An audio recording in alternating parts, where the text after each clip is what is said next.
제 채널 이름이 이직 연봉협상 바이 채담인데요. 채널 이름에서 알 수 있듯이 경력직 이직 연봉협상에 관한 많은 팁들을 알려드리고 있습니다. 그런데 시간이 없어서 영상을 다 찾아보기 어려운 분들이 많을 것 같아요. 그래서 연봉협상 꿀팁 핵심만 5가지 뽑아왔습니다. 저는 전업으로 매일 연봉협상 컨설팅을 하고 있는데요. 제가 전략을 짜드릴 때 이 5가지 원칙을 지켜서 코치해드리고 있어요. 그만큼 꼭 필요한 내용들이니까 미리 들어두시면 분명히 도움되실 거예요. 그리고 아직 구독 전이라면 구독 눌러놓으세요. 나중에 막상 연봉협상 할 때 돼서 영상 다시 찾으려면 골치 아프거든요. 구독해두시면 쉽게 찾을 수 있으니까요. 이번 영상에서는 특히 연봉을 더 올려달라고 할 때 어떤 근거로 얘기해야 할지 예시도 알려드릴 거고요. 회사와 어떤 식으로 소통해야 되는지 정리해드릴 거니까 보시고 본인 상황에 맞게 적용해보세요. 이해 안 되시면 협상 전에 다시 보시는 걸 추천드립니다. 그럼 시작해볼게요. 먼저 이 회사에 얼마나 가고 싶은지에 따라 협상의 강도를 다르게 가져가야 합니다. 협상의 원칙은 심플합니다. 아쉬울 게 없는 사람이 유리한 게임이죠. 그런데 대부분 이직 과정에서 합격자는 이 회사에 이직하고 싶은 사람들이 많겠죠. 더군다나 연봉은 어쨌든 회사가 결정하고요. 그렇기 때문에 사실 대부분의 케이스는 합격자에게 불리한 구조입니다. 이런 상황에서 합격자에게 유리한 상황이 되려면 충분히 만족스러운 연봉이 아니면 가지 않겠다는 각오가 확실해야 합니다. 그래야 더 강하게 어필할 수 있고 인상을 이끌어낼 수 있는 가능성이 높아지니까요.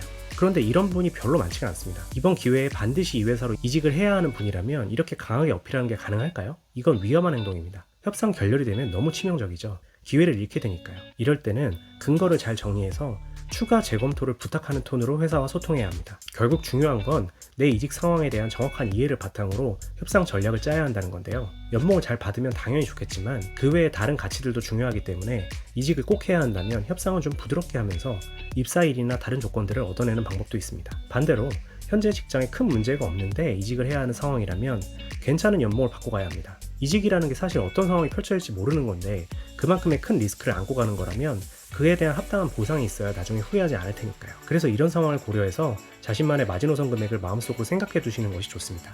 이 기준이 없으면 회사의 입장에 따라 분명히 흔들리게 될 거예요. 꼭 기억해 두세요. 다음은 회사 오퍼를 한 번에 수락하지 말자는 얘기입니다.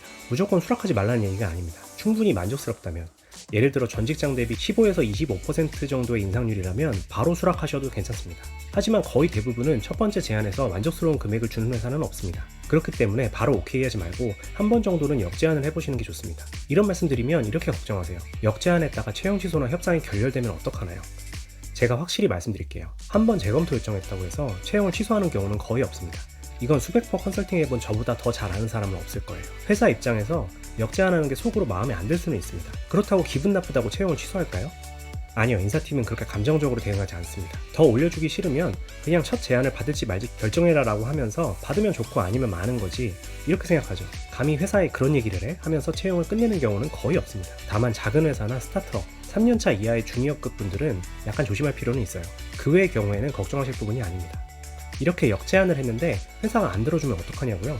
그래서 손해볼 게 있나요? 안 들어주면 그냥 첫 제안으로 수락하면 되는 거죠. 오히려 안 하고 찝찝하게 들어가면 나중에 분명히 후회합니다. 그때 얘기라도 해볼 걸 하면서 말이죠. 이렇게 후회하시는 분들 제가 정말 많이 봤습니다.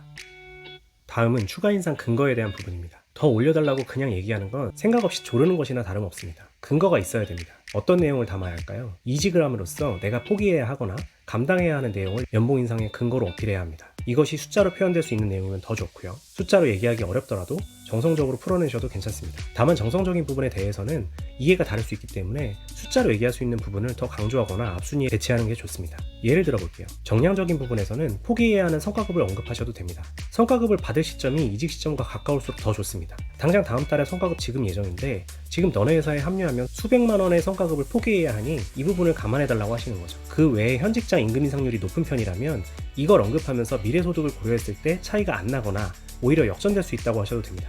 이건 임금 인상률이 6에서 7% 이상은 됐을 때 쓰시는 게 좋아요. 그 외에 올해 또는 내년에 승진 예정인데 그때 연봉이 얼마 정도 오르니까 이것도 고려해달라고 하셔도 됩니다. 정성적인 부분의 예시는 이런 겁니다. 공채 출신이거나 현재 조직에서 성과를 인정받고 높은 고가를 받은 점 등을 어필하면서 나는 상당히 안정적인 환경에서 탄탄한 직장 생활을 하고 있는데 괜찮은 처우가 아니라면 굳이 옮길 필요가 없다는 걸 얘기하셔도 좋습니다. 그리고 이직해서 맡게 될 업무의 책임, 권한, 범위 등을 언급하면서 내가 회사에 기여할 수 있고 나는 충분히 그 역할을 할 수 있으니 좀 더 동기부여될 수 있도록 반영해달라는 내용도 괜찮습니다. 만약 출퇴근 거리가 2배 이상 멀어지거나 지역을 옮기게 돼서 주거 비용이 새롭게 발생하는 점도 얘기하셔도 괜찮은 부분입니다. 연봉을 비교할 때는 제안받은 연봉과 현재 연봉을 동일 기준으로 비교해야 합니다. 이때 현금성 복지는 다 포함하시고 성과급은 제외하는 게 좋습니다. 현금성 복지는 회사마다 다른데 이 금액이 큰 회사도 있습니다. 현재 회사 현금성 복지가 200만원 정도인데 합격한 회사 현금성 복지가 600만원이 넘는다면 그걸 복지라고 무시하면 안 됩니다. 어느 한쪽에서 빼고 나한테 유리하게 얘기하면 인사팀의 방어 논리가 무조건 나옵니다. 인정해줄 건 인정해야 합니다. 여기서 현금성 복지는 조건이나 사용 여부에 따라 달라지는 내용 빼고 무조건 나오는 고정적인 금액만 포함해야 합니다. 학원 다니면 지원해주는 자기계발비 이런 걸 주장하는 건 무리라는 거죠. 기본급과 현금성 복지를 다 더해서 총연봉 기준을 만들고 오퍼레터 금액도 똑같은 기준으로 비교하고 어느 정도 수준으로 제한을 해준 것인지 확인하고 이에 맞춰 대응해야 합니다. 올해 임금 인상이 안 된 상황이라면 임금 인상이 됐을 때 오를 금액을 추정하고 이 기준으로 맞춰 비교하셔야 합니다. 합격한 회사도 마찬가지고요. 이것도 동일 기준에서 비교해야 한다는 원칙에 입각한 부분입니다. 성과급은 양쪽 다 변동성이기 때문에 지금 재직하고 있는 회사의 성과급이 이직하는 회사보다 월등히 많을 때에만 어필하는 것이 좋습니다. 반대로 합격한 회사에서 자기네 회사가 성과급이 많다는 점을 어필하면 그때 가서 지금에서도 성과급이 있다고 받아쳐야 효과가 좋지 처음부터 성과급을 어필하는 건 좋은 방법이 아닙니다. 마지막으로 말씀드릴 내용은 너무 가고 싶은 티를 내지 말라는 겁니다. 이걸 티를 내면 인사 담당자는 이 합격자 웬만하면 입사할 테니까 굳이 연봉 잘 안 해줘도 되겠다고 생각해버립니다. 서류 제출이나 연락이 오면 만사 제쳐두고 빨리 답하거나 과하게 저자세의 멘트를 넣어서 메일 보내지 마세요. 그렇다고 예의 없이 굴라는 게 아니에요. 당신네 회사에 입사 의지가 있다는 걸 보여주고 최대한 매너 있게 소통해야 되지만 들어가고 싶어 안달난 사람으로 비춰지는 건 피하라는 겁니다.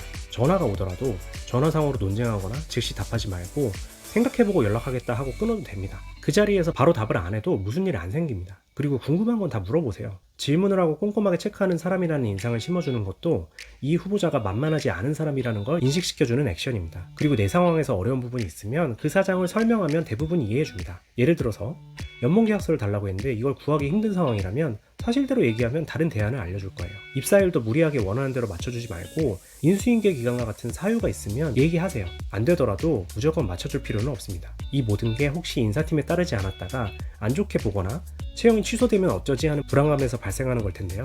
앞에도 말씀드렸지만 그럴 가능성은 매우 적습니다. 너무 걱정하지 마시고 좀 편하게 생각하세요. 저는 이 원칙들을 활용해서 연봉 협상 컨설팅을 해드립니다. 그리고 이렇게 했을 때 인사 담당자의 마음이 움직이게 됩니다. 결국 담당자도 연봉을 자기가 결정할 수 없습니다. 이 채용이 깨지면 채용 담당자도 피곤해집니다. 그러니까 더 올려달라는 얘기가 나오더라도 과한 수준이 아니라면 그냥 올려주고 입사시키고 싶어 합니다. 그런데 그걸 위에 보고하고 승인을 받아야 하는데 뭔가 이유가 있어야겠죠. 그래서 그 이유를 만들어서 던져주는 겁니다. 내 주장을 강조하는 것처럼 보이지만 사실은 서로에게 메리트를 주는 게 진짜 협상을 잘하는 겁니다. 며칠 전에도 중견기업에서 국내 대기업 뷰티 계열사에 합격한 연봉 협상 의뢰인을 코치해드렸는데요. 1차 오퍼레터 금액보다 200만원을 더 받아냈습니다. 200만원이 별거 아니라고 느껴질 수도 있을 텐데요. 사실 이 회사는 제가 10번 이상 협상 경험이 있고 그래서 얼마나 잘 움직이지 않는 회사인지를 알고 있었습니다. 그리고 최초 제한 금액도 괜찮아서 쉽지 않았던 게 사실입니다. 그런데 이 5가지 원칙을 활용해서 어필했고 결과적으로 200만원을 더 이끌어냈습니다. 의뢰인분도 만족하셨고 저에게도 뿌듯한 경험이었습니다. 말씀드린 원칙과 노하우를 활용하시면 분명히 여러분도 가능한 결과입니다. 오늘은 정말 제가 매일 연봉협상 커치하면서 활용하는 핵심 팁을 상세하게 알려드렸는데요. 좋아요 눌러주셨다가 나중에 이직 성공해서 기억 안 나면 다시 보시면 좋을 것 같아요. 그리고 영상에 대한 내용이나 본인의 연봉협상 과정에서 궁금한 점이 있으시면 언제든지 댓글 남겨주시기 바랍니다. 오늘은 여기서 마무리하겠습니다. 이상 채담이었습니다. 다음에 또 뵐게요.